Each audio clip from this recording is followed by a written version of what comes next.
Hi book lovers, and welcome to Cronk Chat. I'm your host, Kit Cronk, and today we will be doing a Q&A session with Cronk the Book Guy to celebrate 1 year on BookTube. Cronk, why don't you come on in? Oh my gosh, it's me! Yeah! Well, hi, Kid Cronk. I have been a big fan of the show for the longest time, and may I just confess, I've had the biggest crush on you for approximately 12 years now. We should make out. This is a family-friendly time slot. It's YouTube. You'd be surprised what you can get away with. But yes, hello everyone. It's so good to be here. And make sure you're all super nice to Kit in the comments for really helping me out with today's video. Kit, I'll let you take it away from here. Thank you. So, as I said, we are doing this video to celebrate 1 year of the Book Guy on BookTube, which is very exciting. We did a community post earlier this week asking for you to submit your questions, and I've gone through them and picked as many of them as I can.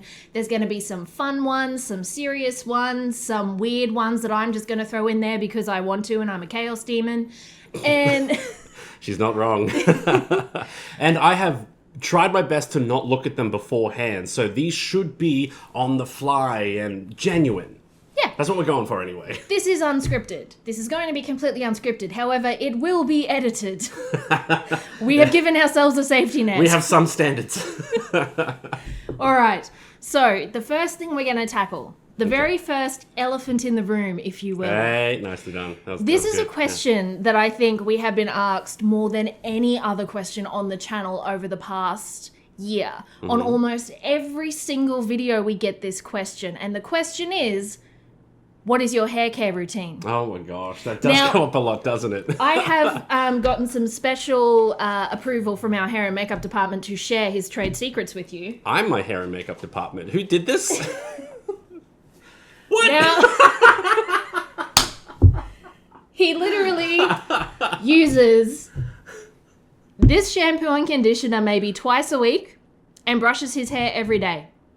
That's it. It's infuriating. He does nothing else. And I chose that shampoo because it's the cheapest. It's the cheapest. And for no other reason. And I always buy it when it's half price. That's the big secret. Essentially, it's genetics. Yeah, honestly, I have my mum's hair, including my mum's psoriasis. But he did essentially stop getting it cut when we were in lockdowns during 2020 and has just continued to grow it. He has wanted to have long hair for as long as I have known him, and I kept putting him off, and then it just sort of happened, and now we have this gloriousness before you. It's true. The only thing stopping me was society and male beauty standards, which I now defy. Yeah. Very, very good. Very good. So there you go, everyone. I'm clearing it up once and for all. This is all he does. All right, so now we are actually going to get into the questions. So I thought this was a really good one to start with. This one is from AnushCaps2164. Nice. I am going to try and actually read out people's usernames to credit them for their questions. If I mispronounce your name, I'm sorry. And the ones that I have no idea how to pronounce, I just have left off. What, you've left off their entire questions to avoid saying their names? I will just not say the names. Yeah, that's fair. Because I would rather give not enough information than risk making a mistake publicly. Because that's who I am as a person. It's true. So, the question is in two parts. First question is, what made you decide to start BookTube? Oh. And then, if you had to choose one author to write a book with, who would it be? So start with the why did you start BookTube? Why did I start BookTube? Okay, well, a couple of reasons. I think I've talked elsewhere about how, I always wanted to be a writer, and I was pitching books to publishers and just getting knockbacks for literally 8 or 9 years. And, that's a pretty depressing place to spend a lot of time. I know a lot of writers who are good writers who deserve to be published end up just in the slush pile forever. It's an unfortunate reality of the industry. But I saw Brandon Sanderson's lectures a few years ago on creative writing, and he did a whole lecture on indie publishing, which he was very well researched and actually had information from other indie publishers and authors who had been successful in that field. And he said it's almost impossible to be a successful indie author, unless you are promoting your work from another platform. So it's like a lot of footballers could then be a successful indie author because they are already famous, right? So if you're starting from the ground, your work will get lost among the sea of other indie authors. And one of his suggestions was a YouTube channel. And I was like, oh, I could legitimately do that. Because another reason why the YouTube channel grew is because out of us. So Kit and I have very different tastes in books. And for years, I was, unfortunately, pressuring her to read The Wheel of Time and Mistborn and things that just aren't her style. Do you want to tell what your style is before I put words in your mouth? No, I just want to say it was hell. Oh, God. It was hell. You should be so lucky. No, I would like to add, I'm genuinely grateful for the booktube community that you have found and all these people who love discussing your favorite books with you, because it has taken so much pressure off me. But also in a sense, my reading style shifted. I think when I was younger, I was quite into fantasy. And then as I got older, fantasy started becoming more high fantasy, epic fantasy, and complex fantasy, and like the likes of The Wheel of Time and a lot of what Brandon Sanderson writes. And I've tried some of them because they are books that you have loved, but it's taken me a long time to realize that I really prefer urban fantasy that's easier to digest if I'm in the fantasy era at all. And I have been, the last couple of years, on a massive binge of the romance genre, which I kind of never thought I was going to get into, and was part of I did think you were just going to say romance and urban fantasy. Shut up, let me talk. You can edit me out if you want. I will. But I think... Sorry. But I do actually think it is really relevant to your recent video about read whatever you want. Like, it took me years to figure out what I actually wanted to read, because I had to throw off all of that, like, preconceived ideas of what I should be reading. Yes. And so videos like yours are really important. Thank you. Yes, and I think that was the heart of what I was going to say, is just like Kit and I have different taste in books. And it was unfair of me to be constantly pushing my taste on her. And so I wanted to start a channel where, for one, I was sharing my love of books with people who would actually appreciate it and value from it. Get value from it, benefit from it. You get the idea. And also, too, I think the fact that Kit and I had to find a good compromise between us where we accepted that we had different taste in books and respected that, rather than trying to get the other person to come over to our superior way of thinking, you know? And that's something which I've tried to bring into my booktube channel. It's why one of my earliest videos was Throne of Glass, where I actually did, as much as I could, a very positive video and accepting video of Throne of Glass, even though it's not my taste. And I think that's something that's resonated with a lot of people and has become a core element of the channel. The idea that everyone has different tastes and they all deserve respect and to be celebrated. So I keep thinking I'm off center because I'm always standing in the middle of the camera, but today I'm to the side. I'm like, the framing's off. It's fine. That was the question. And the other one, which other author would I collaborate? If you could write a book with any author, who would it be? It would be Brandon Sanderson. Like, on so many levels. For one, it would be a very quick process. It wouldn't take long. We'd get through that thing. I like to think that when I'm at my most motivated, I write at Sanderson's speed, but I'm not always at my most motivated. I have fluctuations with my writing, whereas he doesn't. That's his gifting. So to write alongside him, I feel like I would learn a lot. Honestly, if there was any one author I could point to who, say, has taught me the most about books and reading, it would be Sanderson. And a big part of it is just he's put out so much content. You know, so there's so much you can learn from him. But also, I recommend his lectures on creative writing all the time. They are an invaluable tool to any aspiring writer. And they're just so... there's so much professional information in them, and they're free. Like, sorry, I'll stop talking about it. Yes, I made Kit watch many of them, despite her complete lack of interest. No, and they are genuinely fantastic. Like, the way that he imparts information and doesn't gatekeep the industry, I think, is something that the publishing industry honestly needs more of. That's a whole other discussion to have. So the next question I want to ask you is, you talked about the fact that starting the channel was because you wanted to find your audience for when you eventually indie published. So where are your books up to? Oh, okay. Books 1 and 2 have been written and the editors are working on them. Technically, editors finished book 1 and all that. Book 3, I'm literally doing the final updates on this week, which I've got a busy week coming up, but I'll manage it. But like, book 3 is done. Ever since I had my COVID-induced fever dream state, I legitimately wrote...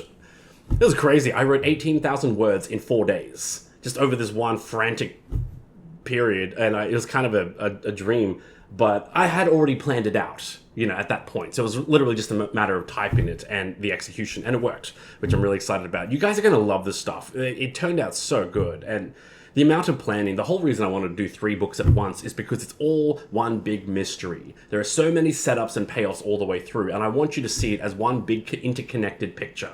It's very satisfying to have planned a reveal and then for it to actually happen and be like, that worked. That worked so well. It's such a gratifying feeling. But the plan is come May onwards, so May 2020, what year is it? 24? It's 24, okay. The fever dream is still real. From May onwards, I will be editing. So just like going through from start to finish and editing them, I'm really not sure how much time that's going to take. At the moment, we've got the rough expectation that in September, we will be doing the Kickstarter. And we will be launching that and sort of trying to get as much online hype for that campaign. And also because I want to fundraise and go straight into audiobooks because I believe in making books accessible to everyone and not everyone reads physical books.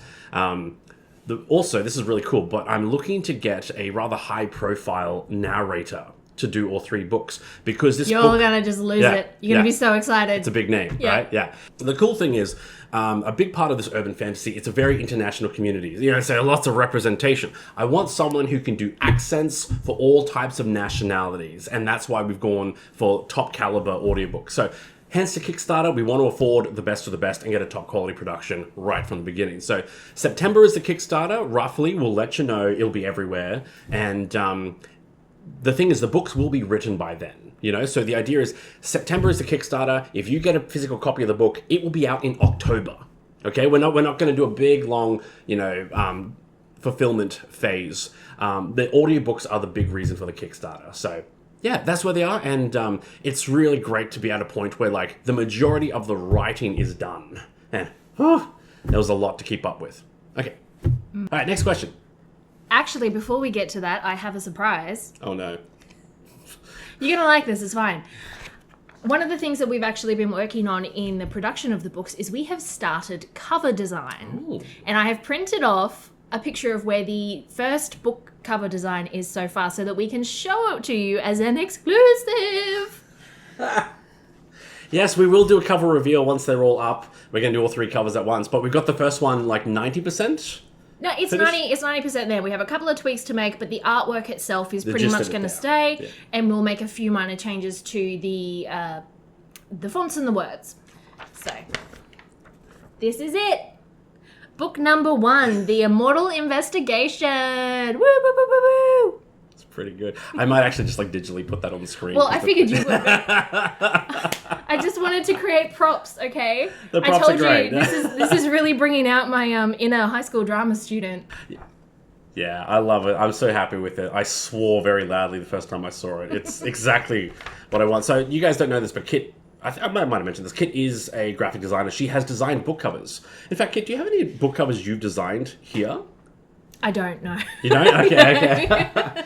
Yeah, so Kit is project managing the design process for the covers. And the big thing is we are hoping this series will be a long-term series with like maybe 10 or 12 books, maybe more, depending on how successful it is. I've got story ideas. Mm-hmm. And Kit is designing these covers with a long-term cover design. Series themes. Yeah. Yeah. And I'm very excited for it. Yeah. All right, let's jump in. Thank you for showing that. To the next round of questions. Okay. So Adastra Zero asked a couple of different questions, and I've picked a few of them that I thought were really good. Okay. Was there ever an adaptation where you actually preferred the adaptation over the original source material?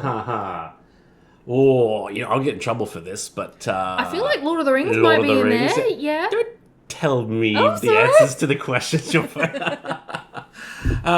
so look, I did a Lord of the Rings video about 6 months ago, and one of the complaints that the Tolkien estate had about the films is they turned the films into action action stories, and they are very action heavy. Like Aragorn, Legolas, and Gimli are basically superheroes who kill 42 and 43 orcs in one battle, which is very difficult for someone using melee weapons, like if you had an assault rifle, it'd be different. Sorry.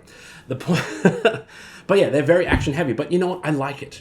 And the other thing too is I really, we could talk about this all day, but I love how the Lord of the Rings, in the adaptation, they took very long paragraphs of dialogue from the book and shorten them to one snappy line delivery. And I've said this many times. So like Samwise has a beautiful speech to Frodo about how he can't carry the ring, but he can carry you and the ring with you. And it's a long paragraph. And they shorten it to the film to, I can't carry it for you, but I can carry you. It's absolute. I know, right? It's the heart of the dialogue, and they get right to it. And the same thing too, when Frodo keeps the ring when he's at Mount Doom, he has a whole monologue, which, from memory, it's like, I came here to do a deed, but now that I am here, I will not do it. For the ring is mine and my own, and I will not be parted from it. And they shorten it to, the ring is mine. Absolute perfection. I just think it's so good. And so again, the films absolutely do cut a lot, but they keep the key best parts, and I think it becomes really effective. It's so different. They're worth enjoying in all forms. But Lord of the Rings, hands down. Yeah. Just to be clear, that's specifically Lord of the Rings, not The Hobbit. I agree. Yes. Okay. Just wanted to be sure. No, it did not need to be clarified. We're all aware. Yeah. So, another question from this user. Did you ever have to read a book in school or uni that you actually enjoyed and would consider a favourite now? Macbeth. Yes. Yeah, so I know a lot of people trash Shakespeare. I'm a bit of a Shakespeare fan. When I did my creative writing studies at uni, I actually took a Shakespearean elective and studied it for 6 months. And I adore Shakespeare. I fully understand why it's not as enjoyed by other people, though. But Macbeth is an absolute masterpiece. So here's a fun fact about Shakespeare. Yeah, we're doing this. Okay. So you can actually categorize all Shakespearean plays into, the same category. So you have your comedies, your tragedies, and your historical stories. And then there is Twelfth Night, which is an absolute oddity because Twelfth Night is essentially a fantasy. Where a lot of the other ones have fantastical elements, but they're not pure fantasies. And then there is Macbeth, the one play that has all 4 of those categories. So if you look at a Venn diagram of Shakespearean works, Macbeth is the one and only that's right smack bang in the middle. Macbeth encompasses all the best traits of Shakespeare. All the comedy, all the tragedy, and the history and the fantasy. It is absolute perfection. And of course, we now have it's like a commonly known fact, the idea of the self-fulfilling prophecy. That came from Macbeth. And it's an established fact in all storytelling that prophecy is a double-edged sword that can cut both ways. That has been established for 400 years, and Macbeth did it. Okay, sorry, I'll stop there. That's enough. Should we do a Shakespeare month? I think you should. I think I'd get a bit intense about it, though. Because you're not also intense about it. No, I'm totally calm. Okay, sure. All right, so moving on. The next question is, do you play any role-playing games like D&D? And what is your opinion on storytelling in those kinds of games? Well, yeah, actually. So I did a little bit of D&D in uni, and I was terrible at it and never got into it. But just recently, the 2 of us have joined a D&D group for the first time. So we're literally like 4 sessions in, okay? So we're very new to it. I am constantly checking the player's handbook guide, trying to figure out stats. And I'm like, wait, which one do you add to your attack score? Like, it's a bit cringy. But I love it. It's so much fun, and I think it's a lot to learn at the start in the initial phases. But if you haven't had the opportunity to try it, I'd recommend it. It's a very fun experience once you get into it. And my opinion on storytelling, I think the dungeon master has a lot of control to write a story. So I know our friend is the dungeon master, and she's been wanting to write stories for a little while, and she's writing a campaign as practice. And I think it's fantastic practice. I think as a player, you're not so much writing the story as you are focusing on one character, and it's almost more like acting than it is storytelling. But it's absolutely legitimate, and I think it's a very active, involved process where you get to participate so heavily, and I think it's absolutely good practice for storytelling. Do you want to add something? Yeah, well, I guess I want to ask the question, do you think for people who want to write, playing something like D&D is actually kind of a good experience, because when you're rolling the die and you're attempting things, and things can go either really, really well or really, really wrong, suddenly you've got to pivot what your character's doing in your story, and can that be good practice for when you are writing and you want to put your characters in like the worst situation possible? I think so, because I think too often with writers, when we're writing a story, we want all the characters to behave and just do what we tell them. And that's not how human beings act. And I also think too, one of my uni lecturers, she always said, if you want to write a story, what you need to constantly ask yourself is, how can I make this situation worse?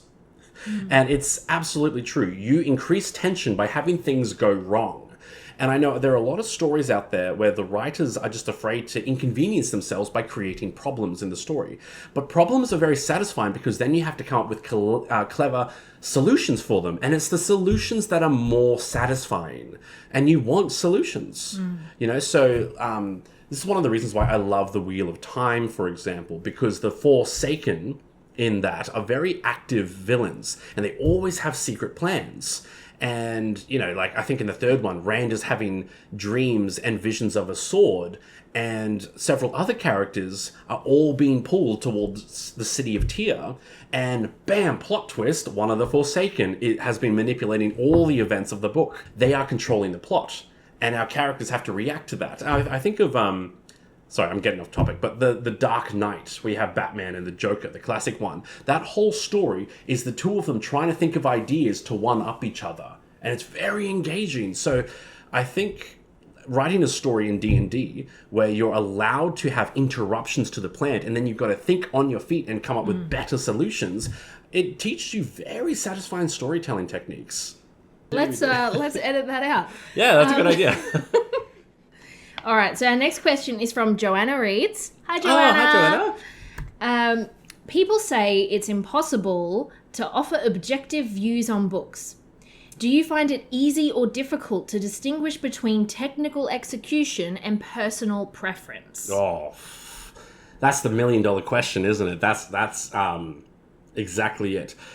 Wow, that's a very layered question. All right, so I think for one, pure objectivity is impossible, right? But I think what you're going for is not objectivity. What you're going for is empathy, right? I think you need to develop an understanding of how other people will see this and how it's different to your own experience. And not be so insecure that you need everyone else to have the same experience as you, right? I think books are incredible because they can all be read different ways and there are different interpretations of it. I think like the same scenes can often evoke a very different emotional reaction in people, and that's great. Like that's what it should do, you know. This is really good. Actually, I'm talking about that in this week's video, which is really cool. But one of the things I mentioned is that it can be difficult to enjoy a book if you're stuck in the critical mode and you're just critiquing the crap out of it, right? And at the same time, critiquing is how you enjoy books sometimes, and it's also how you learn from books, by reading it critically and analyzing it. So you do have to find a bit of a balance between reading for fun, right, and enjoying it, and critiquing it. And one of the things that I do is I sort of, I try to save all my critiquing to the end. So I read the book without expectations, you know, try to put my expectations on the shelf and leave them over there, and then just read the book and enjoy it, and then criticize it at the end. And I think that's really important because a lot of the times, big books, particularly like your 1,000-page mammoths, they have a lot of setups at the beginning that are reward you at the very end. So if you're criticizing it in the middle, you're not seeing the full picture, right? So that's sort of my personal way of doing it is like, just read the book, try to enjoy it, try to relax, and criticize it in the end once you've got all the full picture, you know? It does help if you can actually remember it, and everyone has different retention. Yes, yeah, so. well, actually, that kind of leads into the next question, but I do also want to ask, do you think it's possible for a book to be technically bad, but still enjoyable? Absolutely, yeah. Like, I want to say a lot of YA books that are big bestsellers and people love to criticize and review bomb, yeah, they may be technically bad, but people have fun. So we should all just kind of shut up and let them have fun, you know? Or like critique it in your own way and have fun critiquing it, but also like don't ruin it for everyone else. You know, there's a balance there. All right. So... And actually, I will say too, the reverse is true.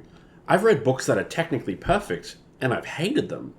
You know, it's like, you can be too technically perfect. Like, one of the things I say all the time, I enjoy Malazan a lot, but there are times when I'm just like, I find it very frustrating, even though I can't fault it.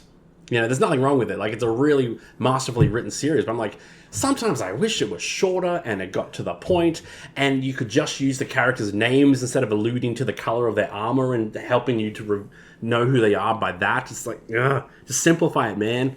But yeah, I think it's something that we see a lot in the booktube community, is people get so hung up on intellectualizing the technical aspects of writing that they sometimes forget that it's entertainment. yeah. That's what it's supposed to be. All right, so... And too, one of the things I've mentioned is that BookTube has a responsibility in a way. We have the power to improve literacy skills all over the world. And I think too, if we spend so much time critiquing the advanced level techniques, we're just pushing people away. You know, we do need to have that welcome mat and that red carpet rolled out all the time for anyone of all levels of reading. And, you know, you absolutely can and should discuss the advanced stuff, but without being, you know, exclusive about it. You know, without the gatekeeping is really the key factor here. Yeah.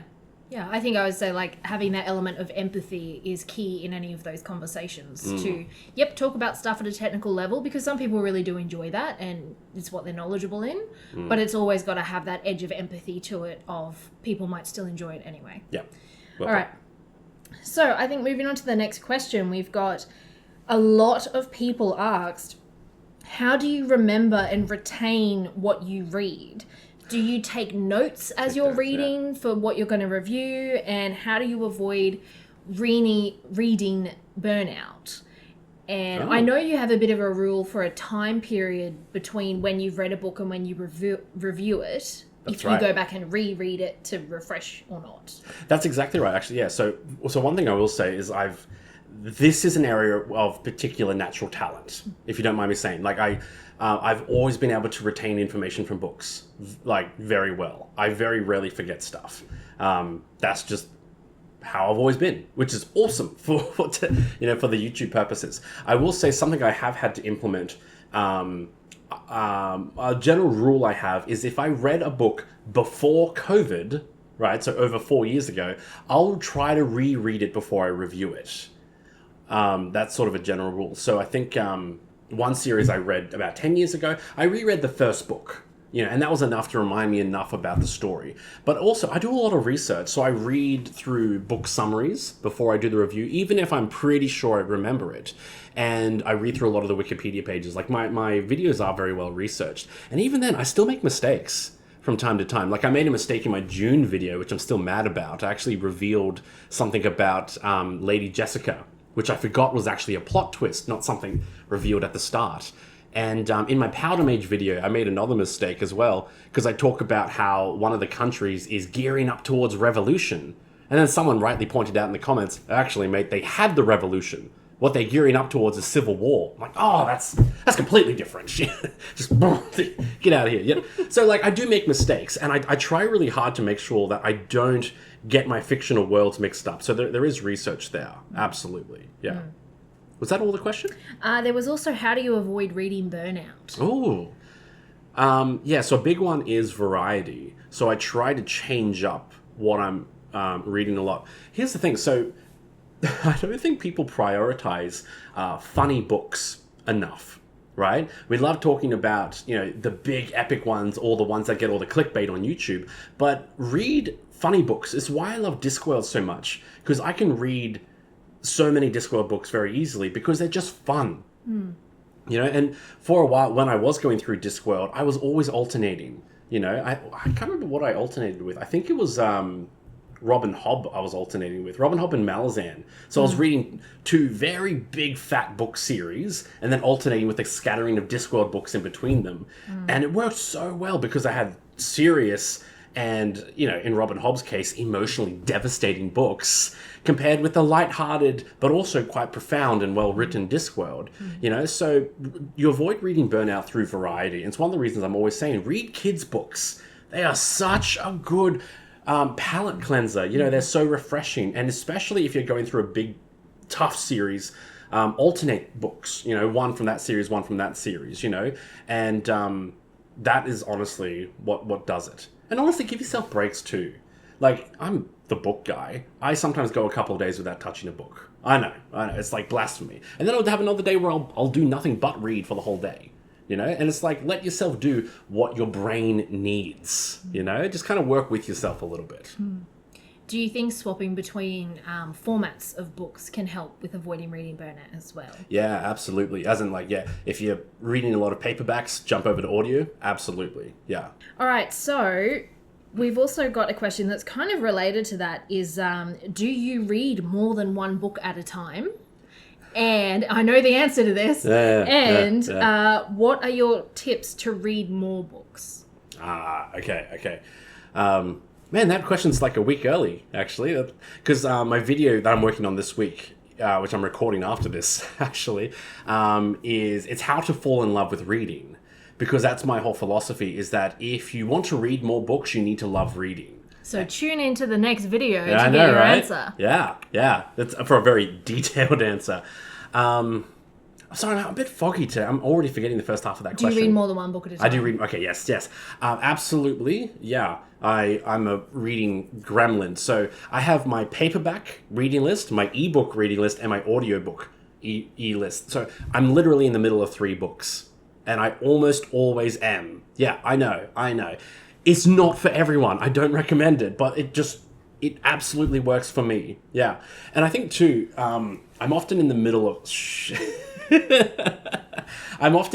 of multiple series at the same time. Honestly, if you can read multiple books at the same time and separate the information and retain the information, it gets you through a lot of books really quickly. But it's just not for everyone. A lot of people just cannot do 2 fictional worlds at the same time with 2 different magic systems. They blur into each other. It's like if you ever try to play 2 games at the same time. Like, I know for a while there, I was playing... You get the controls mixed up for stuff? Yeah. I know I was playing Tears of the Kingdom and Doom. And I was like, wait, I want to crush their skulls. Oh, wait, wrong game. This is the perfect chance to go, Doom! And then I'll be the host being like, yeah, I know, right? Yeah. We should have done the other way around, yeah. Doom! Are we halfway through? We're halfway through. Let's go. Let's do it. Strap in, people. All right. Leanne Johnson has asked, what is your best advice for starting and growing a booktube/authortube channel? I like how we're like, we're in the middle of the questions, and then we ask one of the most loaded questions ever. I mean, I'm going to give you 30 seconds to answer this. Go. Oh, man. You should explain your 20 algorithm. seconds. Okay, guys. Okay, look, if you want to start a YouTube channel, it's like starting a business. Okay, it absolutely is a business in the same way that if you're writing a book, you are a business owner and your book is your product. Okay, so if you're a YouTube person, any sort of creative field, you need to treat it like a business. And what that means is you don't sell yourself. You sell the product. Okay? So if let's just go for a crazy example. Let's say I was a salesperson and I was selling forks, okay? And I was door knocking and putting up Facebook ads trying to sell forks. I wouldn't say, hi, my name's Michael Cronk and I really want to be a successful business owner and it's my dream to be a successful business owner. Also, I've got a wife and 2 cats and I really want to, have a happy life and, have a stable... No one cares. Right? No one cares. No one will ever care. Sell me the fork. Exactly. It's like, hey guys, I've got forks with 2 prongs, with 4 prongs, and 5 prongs. Some are silver, some are gold, and some have funny little emblems on it. And everyone's gonna be like, oh my god, give me the forks! Right? What?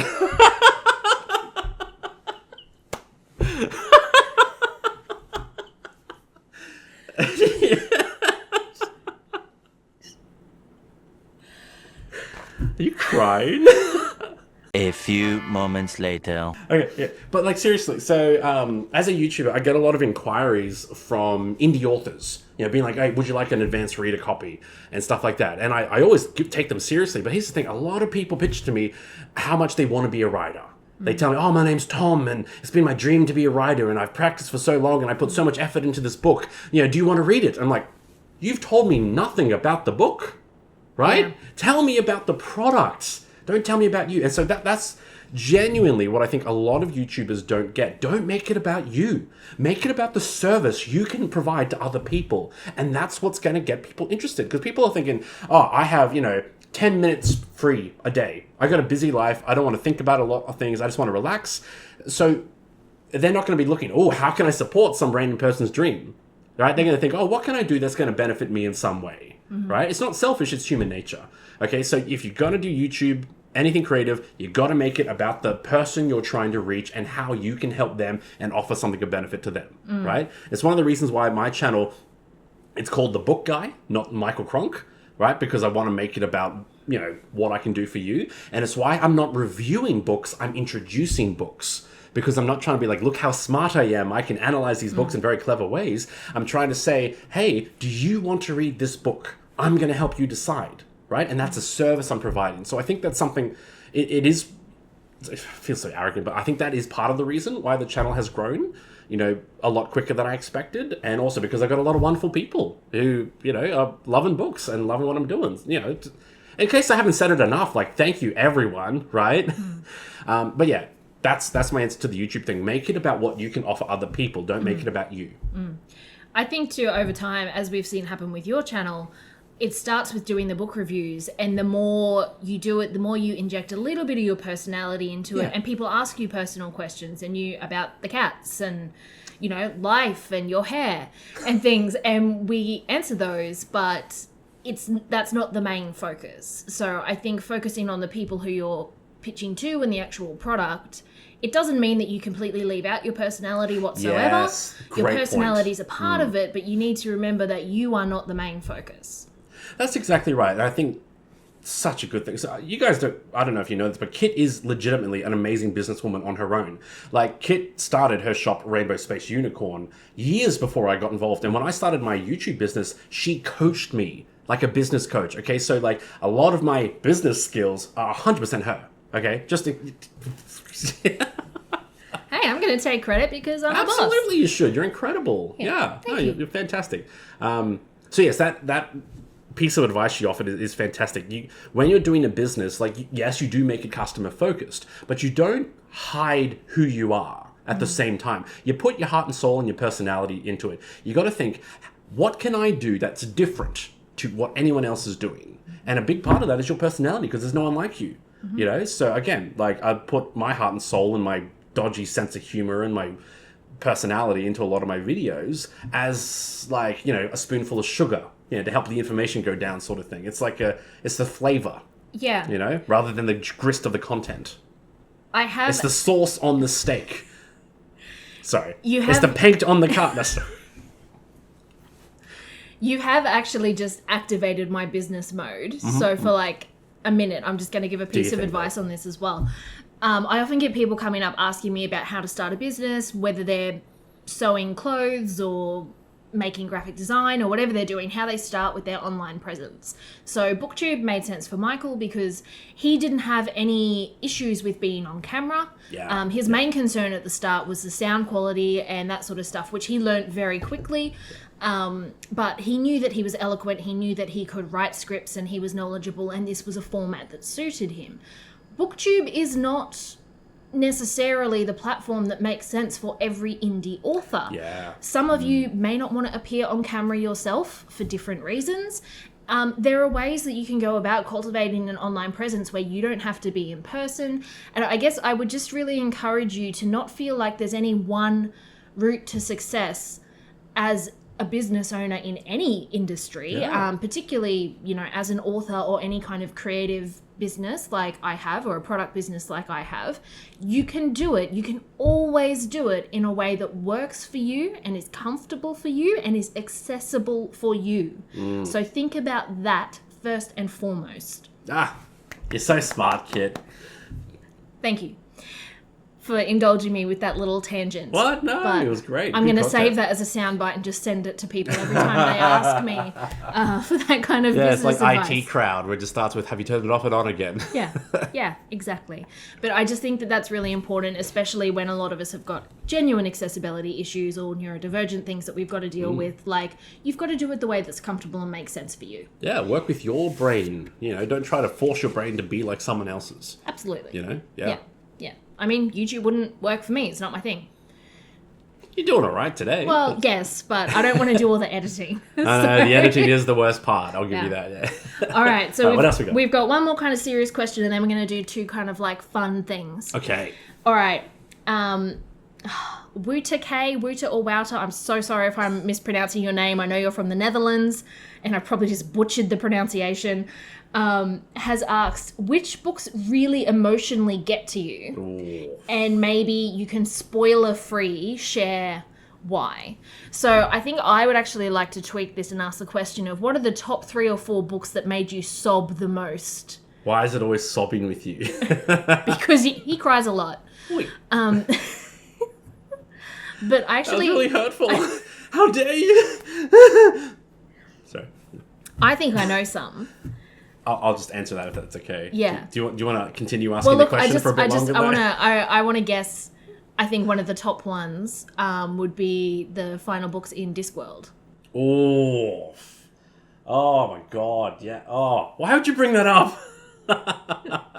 Because I knew you were going to react that way, and it would be really funny. There are 41 Discworld books. The last 5 of them were written once Terry Pratchett knew he was dying.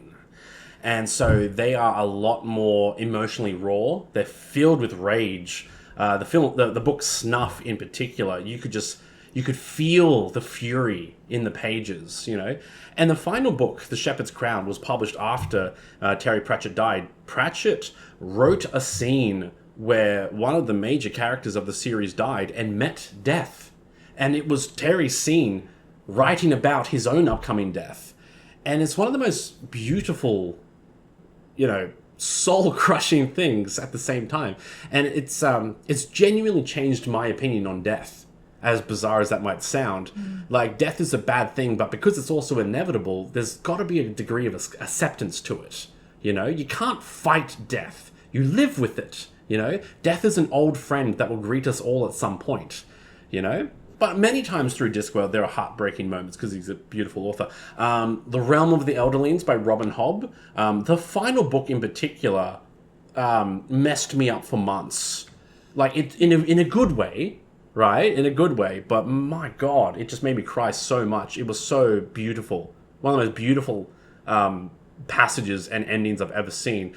But the big one, if I was going to have to say one that emotionally gets me the most, it's the Stormlight Archive. Every time. And I think a lot of people have the same experience with it. Kaladin with depression, Shallan with her, you know, her comedy that masks her fear and insecurity and her deep trauma, you know, and Dalinar, who's constantly afraid that he's becoming a bad person. Those are all things I struggle with on a daily basis, right? And seeing each of them struggle and keep getting up over and over again. In particular, the what are they called? The vows. The oaths. Sorry, the oaths that the Knights Radiant say. Each of them have impacted me in a huge way. Tef's vow. I will protect... The people I hate. Yeah. I will protect those I hate, even if the one I hate the most is myself. It's the reminder... Oh, God, I'm crying now. It's the reminder that if you want to be a good person, you need to take care of yourself. That you need to love yourself. And it's like, you almost have like a moral obligation to be nice to yourself. If you want to be a good person, you can't just be good to everyone else and then be mean to yourself. It's not the way to live your life. It's not the way to be healthy and happy. And yeah, and honestly, Kaladin's vow in the fourth one, which I won't spoil because it's critical to the plot, but that one really impacted me as well on a very deep level. I think that was it hit me in the middle of a period of grief. And it was exactly the outlet I needed to start my healing journey, you know, back in 2020 when Rhythm of War came out, you know. So Stormlight Archive has resonated with a lot of people for that reason because we all feel pain, you know. And like Dalinar, we cry out, you cannot have my pain because it has made me who I am. you know? And that's one of the things why I think Brandon Sanderson's such a great storyteller, because he's able to create vast, complex, and intellectual world-building details and then deliver such powerful emotional punches. It's like he's got maximum stats in all categories. Like, it's wild, and few authors can actually manage to do both extremes, you know? And that's something I try to do in my own writing as well. And I think it's one of the reasons why the Stormlight Archive is one of the best things out there, you know? Excellent answers. That was a long answer there, wasn't it? But I mean, I think it's really important. I think not every book needs to hit you emotionally, but there's something really beautiful about when the right book hits you at the right time. Plus, it's amazing when the character's journey impacts your own journey, where you're like, I am that character in that moment. That's me. That's what I've gone through. And something that can hit you as such an individual, it's a rare gift, you know? He's very much a gifted author. Yeah. Thank you. All right. Good question, that one. It's a really good question. So this is a question that a couple of people asked. They want to know more about our cats. We've locked them up because they were jumping on the table during setup. So how old are they? What are their favourite snacks and hobbies? And do they get along? Let me get them out. Can I get them out? Yeah. Okay, go kitty cats! As he's getting the cats, I'll tell you, they are both adopted. Nynaeve here is nearly 4 years old. Yeah, about 4.5 wanna now, I reckon. Yeah. Hey, girl. Come on, parent to the microphone. We'll make this an ASMR video. So 4.5 years old. We specifically wanted an older cat who hopefully would be potentially a little bit trained. She is our precious, perfect angel baby who has never done anything wrong ever and convinced us to get a second cat. So that was a lie. Oh, he's a good... Oh. So when we adopted Nynaeve, you're right, girl. She had only been in the shelter for 2 weeks, and we suspect she may have had an elderly owner because she's just so incredibly well trained. She doesn't really scratch the furniture. She doesn't jump up where she's not supposed to. She's really, really good. As for her hobbies, it's sleeping. What are you doing to me, girl? And rubbing her face on things. It's true. It's true. Yeah, she's a very affectionate kitty. All right, let me go get the other child. The demon child. Yes. So about 6 months after we had adopted Nynaeve, we went back and adopted Esme. Esme is a bit younger. She's, I think, close to 2 years old. And we specifically got her because she is a black cat, and black cats get adopted much less often. She had actually been in the shelter for, I think, 4 months. And we suspect before that she was a stray, mostly because she is absolutely obsessed with food and is a little bit feral. Yeah, she's a little bit feral. And she scratches me all the time, actually, which is a bit unfortunate. We're still trying to get her out of it. Nynaeve, I was going to put her there. Unfortunately, they don't get along so much as they just kind of tolerate each other, you know? They participate in, like, meowing at us for food. You know, they gang up on us for food. Yes. Yeah, but they'll attack each other. Like, I'm keeping my hand here because Esme will try to attack her, and Nynaeve is clearly, she's thinking about it. She's on the defensive. She's like, "This is my table, right? Good girls. You're both doing really well. I'm very proud of you both. Good girls. Good girl." Okay, no, Esme wants to go. I'm gonna let her go. Esme starts scratching if you don't let her go. All right, Nynaeve, go. No, I will say, like, one of the things I'm proudest of is the fact that we did take 2 rescue cats who, they had a few issues, but we've given them a good home and they're happy. You know, even though Esme, I think, is going to always scratch and get defensive, you know? Like, there's a couple of good scratches on my hand there, right? But it's literally like, I just go to pat her and out of nowhere she'll just attack, right? And it's just, she gets scared. She gets very scared. You know, she can't really tell when someone's being nice or when someone's going to attack her. You know, I think someone clearly mistreated her in the past. A couple of times, like, I picked up, like, a wooden spoon or something for cooking, and she just runs and hides, you know? And it's like, someone treated her so badly. So it's fair enough if she needs to scratch me, you know? But she's got a good home. She's safe now. You know, she loves us. She's pretty chill most of the time now. She's settled a lot. Yeah. That's a big thing. Yeah. Which we think means it's time to get our third cat, maybe? Oh, really? Got a question from Nox Luna. Hi. You're great. We love your Yeah. comments. Nox Luna's familiar. I think we love Nox Luna. Yeah. Yeah, that one. Oh, Yeah. yeah. Yeah. Hey. Sorry, that wasn't well done. I'm very excited. Please continue. Yes. Tell me Nox's question. So, Nox asked what our top number of series might be, but for both of us. And if we could comment on each other's. And I've decided to put a bit of a spin on this. I want us to guess each other's top 3 to 5 series. Oh, this is going to look bad Because for me. I have told you my top 3 series as recently as last week because I've decided on my main top 3. You also tell me so many things. I had COVID last week. I've been recovering. I have mind fog. Yeah. So I'm going to go Okay. ahead and guess yours.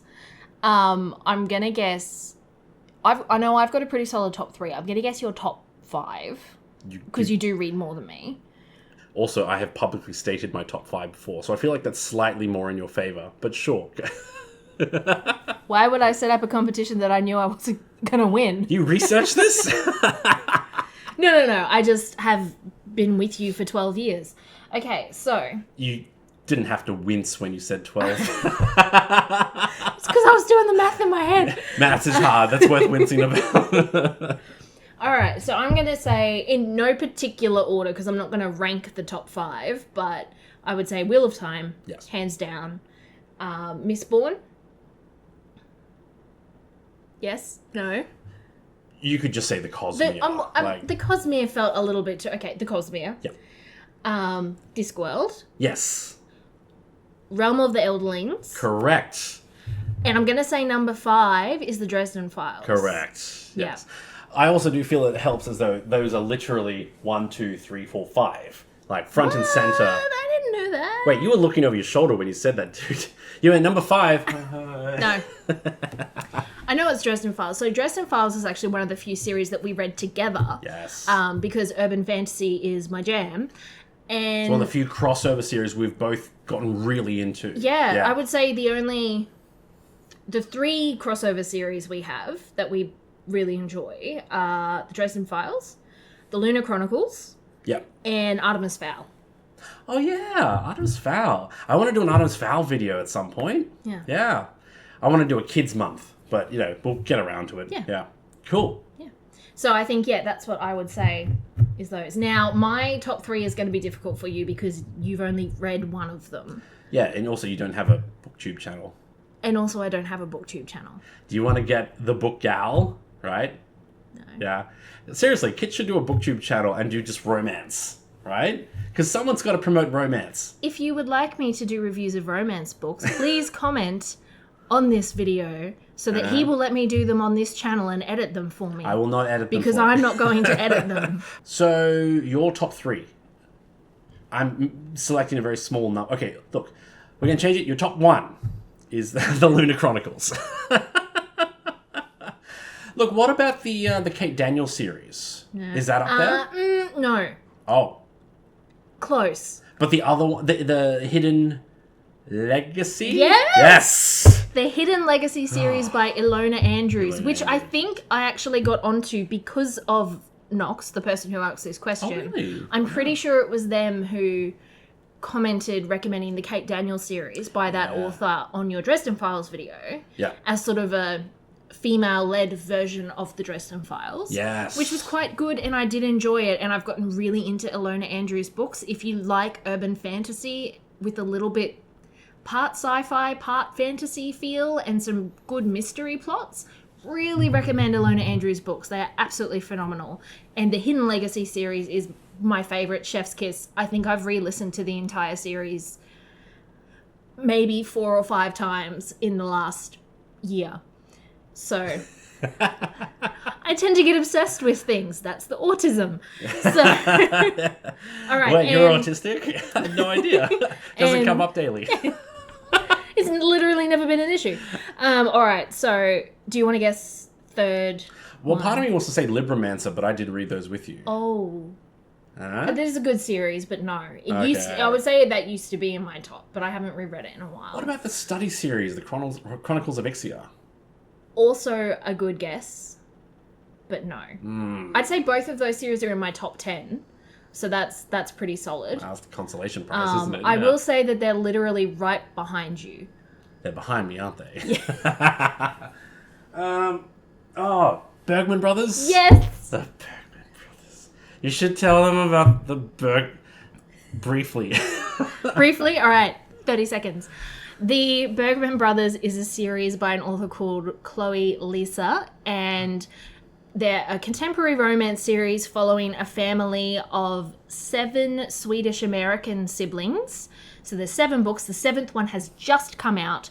And the most amazing thing about the series is that they have fantastic neurodivergent representation, physical disability representation. We're talking deafness, anxiety, chronic illnesses, amputated limbs, like... Wow, that sounds dark. I know, it sounds dark. You should have told me about the dark parts. I would have loved this. But there's a lot of interabled romance. And there's... The thing that I loved the most about it is I started reading the series not long after I got my autism and ADHD diagnosis. And it was the first time I had read characters who I felt really represented me, especially because in this family there are multiple neurodivergent people. So we actually get to see how different autistic people are even within the same family. And it just really hit my heart. So it's an excellent series, and the audiobooks are fantastic. If you're into romance and you want to read something like that, 100% recommend. Yeah, you pitched it to me as like the 7 books and there's 7 brothers, and the idea is each book is one of their journeys to find love, and then that character becomes like a supporting character in the next one, and it's like... You kind of get to see how the whole family evolves over the course of like more than a decade. Yeah. Yeah. And it's two sisters and 5 brothers, but it is technically called the Bergman Brothers series. Oh, I thought it was 7 and 7. I don't think she fully intended to do the sister books, but then the series just blew up. So the other thing too is it was originally indie published, but she has since, like quite recently, been signed by Berkeley Romance, which is a really big deal. So really cool way to support an author who started off indie and has now gone into traditional publishing. All right, so next question, which is one that we actually talked about during the week. And what are your top 3 magic systems? The magic system question, yes. Love this question. So good. Yes. Like I said, I tried to go into this video today blind and not look at the questions, but I did see this one. I was like, oh, that's a good one. So I've actually put in way more thought into this than I probably should have. So I'm a huge fan of the Mistborn magic system for a lot of reasons. I mean, for the way that, like, it's a science that has been repressed by the governing authorities. And over time, people learn more and more about it. And that there are secrets, and those secrets develop in one series and into the next. And it's what the line of Mistborn is. There's always another secret. I also think, too, the Mistborn magic system, that came out in 2006 or 2007, about that time. In many ways, that created the modern magic system of hard magic. Like, people just forget how influential it was. I think it's a classic for a reason. You know, the whole push-pull concept, but then the way that it's like, you can't push on something that weighs more than you, or you get pushed back, because that's inertia physics. You know, like the way that real science is applied to it, it's just, chef's kiss. It requires some real creativity exactly on the behalf of the author, but the characters, to really maximize the magic system. That's right, yeah. And I remember, like, it's not about Vin wins her battles because she's a Mistborn. I remember in the first book, she actually has to go up against another person who it's revealed to be is also a Mistborn. And she's like, oh damn, I have no magical strength advantage here. I literally have to be more clever. You know? It's very thrilling. So, Mistborn, number 1. Not necessarily number 1, but top 3. I want to say the Broken Earth trilogy by N.K. Jemisin, and the Orogenes, those who have the ability to literally cause earthquakes and supervolcanoes and massive geographical upheavals. I think the concept of someone with magic who is so extreme in terms of power scale that they become a danger to the very existence of humanity is terrifying. But also, that's magic. You know, that's kind of the idea of, like, magic should be terrifying in a lot of cases. And the way that blends in, like, everyone hates the roguers, you know, and are often killed on sight. You know, in chapter 1, a boy is killed by his own father when he shows Orogene abilities. And you're like, well, considering they can wipe out whole civilizations, I get it. It's not great, you know? Yeah, it's the perfect, like, it's the glass cannon situation, you know? Like someone who's got all the attack and zero defense. So if you want to know more about that book series, he does actually have a whole video on it. So go have a look at that one and you'll get more information about it. Yeah, that's a good one. I'm really proud of that one. Yeah. And third one, I'd have to say, I want to say classic Wheel of Time as a magic system. Because it's very difficult to have 15 books and a lot of magic in that, but at no point, creating a massive plot hole is such an achievement. Especially when you get the sense that the magic system was not particularly well developed in the first couple of books. But at no point do they introduce something that breaks, you know, the reality. The continuity of it is incredible. Yeah. Because dude invented balefire. I know, right? And the fact that that doesn't create massive plot holes is a feat. It creates massive holes in space and time, but not in the plot. Yeah, in the fabric of reality. Oh my god. Yeah. Naturum's Bale. Like, what the hell? Barrow, sorry. Do you want to give an honourable mention to the other magic system that we talked about that you really liked? I haven't had a chance to talk about the series, but Brandon Sanderson's Alcatraz series, which is actually it's not in the shot. Actually, the camera's too low today.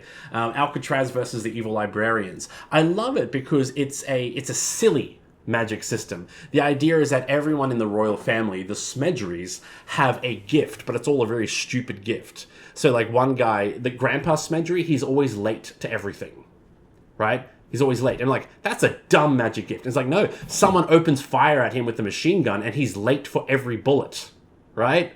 And then they start using these inane, stupid things in very clever ways. And I think in many ways, that's what you want from a good magic system. Something that you can interact with in clever ways. And Alcatraz is perfect for that. Not to mention, it's for kids. So it just dials up the silly factor a lot, you know. Sorry, our cat's got the zoomies at the moment. I'm just afraid for my face. Yeah. She's going to any second now. But it's fine. It'll make for good TV. And like, I know some people might be like grumpy, like, what about the Malazan magic system? And it's like, I don't know, the Malazan magic system is great, but at the same time, it became too complicated for me to follow easily. And I didn't even understand the nuances in terms of their consequences, right? It's like, you know, oh, this guy summoned a Warren. It's the Warren of darkness. I'm like, great, is that particularly different to any other Warren? No? Well, it's dark. But, yeah, right? It's like, and this is another Warren of another element. I'm like, great. So it's still going to blow shit up, right? Like, it's kind of just a regular Warren then, isn't it? Like, I don't know. I know there's nuances there, but it didn't feel very significant, you know. I will say full points for creating an original magic system, you know. And another honorable mention would be The Name of the Wind. The magic system in there is truly unique. Yeah, full points for uniqueness. Yeah. Yeah, that's a really good point. All right, so your top 3 magic systems that turned into a top 5 or 6. I'm a nerd, right? I'm not going to apologize. Yeah, so we've got a question that says, do you have a favourite trope or motif that automatically makes you like a book more? And they said, for this person, the example is that they love a story within a story. Storyception. So, yes, is there a trope that, like, what's a trope when you read a blurb, you're just like, yes? No, I don't really have that, actually, to be totally honest. Like, I know a lot of people do, but I don't know. There's not a trope that's an automatic yes. Because for me, a trope needs to be executed well. And just having it exist in a book, it often makes me nervous. Sometimes I'm like, is it going to suck? What if they completely miss up the execution of it, you know? Like, I've always loved the Han Solo trope. You know, the rogue who ends up caring about the cause. The rebel with a heart of gold. Yeah, you know, the smuggler or the thief, you know, who ends up joining the cause. I love that trope, but sometimes it's cliche and predictable and not that interesting, you know. But I love a redemption arc, like a Zuko redemption arc. Oh my goodness. But then again, when you compare it to Zuko's arc, that's kind of the perfection, right? Like that's It's the gold standard. Gold standard, Yeah. yes, thank you. You know, there's very few redemption arcs that are done as well as Zuko, and there's other redemptions where you're just like, that was so rushed. Or, that guy did not deserve redemption after he committed genocidal war crimes, you know? So it's like, the trope automatically does not guarantee that I'll like it, you know? We mentioned Zuko, so I am legally obligated here to point out that Here we go again. that Zuko should have ended up with Katara. I will not be taking any questions on this. It is fact. It is canon in my head. The end. You're correct. The way he takes a lightning bolt to save her. Like, what the hell, man? How are they not together? I can't do it. She's not acting, by the way. Not acting. All right, we've got a couple of rapid fire ones here to finish off before you have to go. So, what book release are you most looking forward to this year? This year? Aside from your own books. The Stormlight Archive. Wind and Truth. I forget. I know it was Knights of Wind and Truth, but I think it's just called Wind and Truth at the moment. Yeah, I'm so excited for that. Like, legitimately, I'm on the fence about doing a reread, like, video. One video per book, rereading all the way through and recapping, you know? I mean, it'd be a bit involved, and it would mean dropping other things from my schedule. But, man, I love the Stormlight Archive. And what a time to be alive. Era 1 is finishing, you know? We've waited. I've done my waiting. 20 years of it. I say it's probably like 16. It's a lot. The point. It's fine. Yeah. It's fine.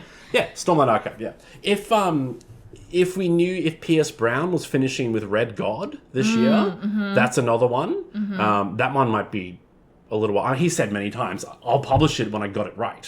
You know, because the guy's got writing integrity, you know, which I respect. But, like, if that was coming out this year, that'd be also a contender. Yeah. But, yeah. Also, my books. Yeah, of course. Yeah, and of course your books as well, yes. That should be everybody else's answer, by the way. All right. Get out of it, you. So, there are a couple of questions that I think we might get you to answer elsewhere. Just throw them out. Okay, throw them at you. Yeah. All right. We had a lot of people ask if you read manga and graphic novels, and if there's any Great that you question. would recommend, Great and question. your general opinion on the format. Yeah. So manga and graphic novels are not my thing, but I wholeheartedly support them and consider them legitimate, and people should be reading them, especially if you've got an interest for them. It's one of the things where it's like stories come in the forms of film, television, games, books, graphic novels, a whole bunch of other things. All of them are valid. For me, books are my thing. Right? And it's kind of like, if I had infinite lives, I'd try to do all of them, you know? Like, I've enjoyed a lot of the anime I have watched, but I've watched, like, 5 or 6 animes. You know, it's not that many. And people are like, have you heard of this one? I'm like, literally never heard of it. And like, well, what's your opinion on it? Literally never heard of it. You know, it's like, it's there's a lot, and it's hard to keep track of. So one of the things I'd say to myself and to other people is, give yourself permission to just enjoy your favorite format. This might be a little bit of a difficult question to answer, but is there a book series that you are not going to review? Ooh. And why is it the Sword of Truth? No, I am interested. I do want to do a Sword of Truth video, because I read 12 books in that awful series. I've got to make something good come from that experience. No, sorry. I've got a friend of ours who is a massive Sword of Truth fan, and they were like, you got to read it. And I'm like, I hated it. Read another one. I hated that one too. Read more. I will read all of them, and I'll prove to you that they're bad. But it became a stubbornness thing. But honestly, it's like, even something that's objectively terrible and poorly written has its fans. And has people who are like, I named my kid Kalan. I'm like, well, that poor child. But also, you must really like that book, you know? So it's like, I do want to do a Sword of Truth video one day and be like, why is it considered so bad? But what are the good things about it? Why has it sold like 20 million copies? That's 20 million copies more books than I've sold. Ugh, that's rough. I think it's a really good perspective that you bring to everything that you read and everything that you review, is putting aside your own opinions and just being like, who would the ideal person be for this? Yeah. Because there is a favorite reader of every book. Yeah. Sometimes it's the person who wrote it, but Why'd you look at me? but there's every book has a person who will love it. Yes, absolutely. As for series I won't cover, look, I have been on the fence about Harry Potter, like, since I started this channel. You know, it's like, at these days, you cannot discuss Harry Potter without also discussing transphobia and transgender rights. And whether we can separate the art from the artist. Yeah, and consuming products in capitalism and is there ethical consumption. Like, it's such a complex issue. And the thing is too, like, you guys probably don't actually see this, but I monitor the comments on this channel very actively because I talk about representation in a lot of my series. So I get a lot of like homophobic comments, you know, from time to time, and I delete them because I want this channel to be a safe space. But that does take a little piece of my soul, you know? And it's like, if I'm going to make a Harry Potter video and talk about trans rights, I will be monitoring that video for the rest of my life, and I will just get the most abusive, aggressive comments on it all the time. Do I want to subject myself to that? I don't think so. But also, shouldn't someone talk about it? And It's such a... I don't know. I'm very much on a fence about it. And I think a lot of people would just be like, what? It won't bother me. I'm like, well, are you the victim of oppression in this situation? Probably not, you know? Like, Yeah. like, this does... I don't have skin in the game because I'm a cis person, you know? But, like, how do I be a good ally in this situation, you know? Yeah. And unfortunately, allyship is a complex issue, and it's not always as neat as tick or cross, you know? And there's such a thing as being an ally for one person and then not being an ally to someone else because the trans experience is different for everyone. Yeah. You know? So it's basically trying to do the best we can and figuring that out. Yeah. We've got one last question. Okay. A couple of people were interested to know if you would ever host a book club. Ooh. And this is something that we talked about a while ago when we were starting up the Patreon, because we were wondering if doing a book club through Patreon would be a good way to get subscribers and patrons. Yeah. And at the time, it didn't make sense because you just had way too much on your plate. You were literally actively writing multiple books. Yeah, that was a lot. And we ultimately decided it just wasn't going to make sense. But now that you have the larger community, is it something that you think might make sense in the future? If you at home are interested in a book club, please put it in the comments because we'd love to gauge if it's something that you are all interested in. It probably would be like a Godcoin donation or something to participate because it does take us time. Yeah, it would have to be a time factor, yeah. Which, that was one of the reasons why I didn't do it initially, because I was like, I don't want people to have to pay to read a book and to be in a book club, you know, because, like, I don't like putting a barrier to stop people from reading. You know, so much of my work is about reading accessibility, you know. But at the same time, if I'm going to run a group, I have to spend a lot of time on it, you know. And my time is quite limited these days, you know, because I'm doing a lot. You know, I've got to go to work after this, you know. Yeah. He's actually probably going to be late. No, just don't mention it. Time will wait for me. Yeah. I'll take all the toll tunnels. That's totally fine. But yeah, so, like, genuinely, I would love to do a book club, and if you're interested, do let me know on that, and, you know, we can try and make it super cheap, and we can go through books, you know, every once in a while. I think that'd be a lovely idea. But yeah, again, let me know if you're interested. We'll absolutely consider that. Yeah, that would be great to know. So thank you everybody who has joined us today. Just a little note that today's episode of Cronk Chat was sponsored by the letter P, as in, please like and subscribe, because when we get to 10,000 subscribers, I'm going to use it as an excuse to buy a fancy cake. A cake? Yeah. Oh my god, please like and subscribe. There's cake involved. Yeah. Or P as in Perrin was completely shafted in the Wheel of Time and I will die on this hill. Oh yeah, yeah, with the Failey plotline. Yeah. Yeah. Or P as in check out our Patreon as well, because we love our patrons. Can you tell how much thought I put into this? We love our patrons, genuinely. Thank you so much. Everybody who comments regularly, we see you. We get super excited when we see your names popping up and hearing your thoughts. We just love all of you. Yes. Our cats love you, which is a really big deal because they're cats. I don't think cats love anything because they're dead inside. Our cats tolerate you. Yeah. That was good. That was good. Do you want to have any closing remarks? Yes. So this video is absolutely meant to celebrate the 1 year that was, and I know I've said it many times on this channel, but I cannot believe how quickly the channel grew and how many of you got involved. It's also been wild over the last 2 months where I've had to slow down my YouTube content to write books, but the growth has continued. That's blown my mind. I can't believe that. So I just want to thank you everyone who's participated, who comments, who shares their thoughts, who shares the videos and watches. every single one of you mean the world to me. I hope you know that. I know like people sometimes be like, oh, I love you guys. I'm like, no, I genuinely feel love, for the people who participate in this. I absolutely do. It means the world to me. And I get very excited to read all your comments all the time, and I wish I had more time to actually sit there and reply.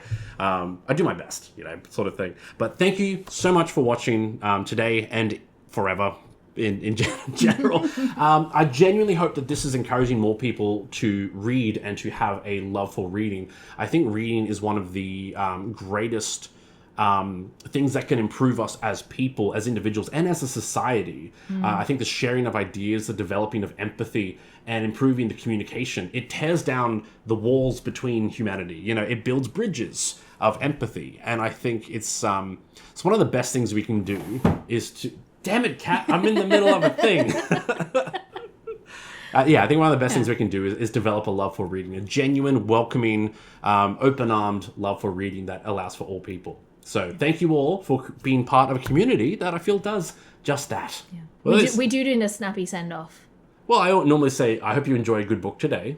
That's my... All right, let's do. You ready? Yeah. 1, 2, 3. I hope you enjoy a good book today. Hey, we nailed it. Yeah.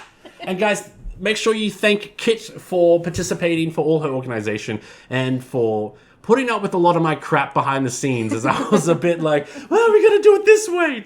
No, Kit has been very gracious. So thank you, Kit, for helping out with today. And I hope you all have a lovely rest of the day. I'll see you soon with more videos to come. Okay, bye. Bye.